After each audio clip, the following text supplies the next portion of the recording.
এই মামলায় এখন পর্যন্ত এটা ব্যক্তি হিসেবে শেখ হাসিনাকে আসামি করে এই মামলা চলমান আছে বা বিচারটা হয়তো আসবে, কিন্তু আমি মনে করি যে এটা শুধু ব্যক্তির সংগঠিত অপরাধ নয়, বরং এটা রাজনৈতিক অপরাধ। ফলে দল হিসেবে আওয়ামী লীগকে বিচারের আওতায় আনা উচিত।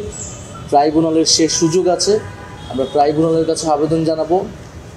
ট্রাইব্যুনালের কাছে এখন যথেষ্ট তথ্য প্রমাণ এসেছে এবং শেখ হাসিনা যেহেতু দলীয় প্রধান এবং রাজনৈতিকভাবে ক্ষমতা নিরঙ্কুশ করতে, ক্ষমতায় টিকে থাকতে জনগণের বিরুদ্ধে গিয়ে তাকে জনগণকে হত্যার সিদ্ধান্ত তিনি নিয়েছিলেন, জনগণ প্রতিরোধ করে তাকে উৎখাত করেছিল। ফলে এটা আওয়ামী লীগের সংগঠিত অপরাধ রাজনৈতিকভাবে। আওয়ামী লীগকে দল হিসেবে বিচারের আওতায় দ্রুত সময়ের মধ্যে আনা উচিত।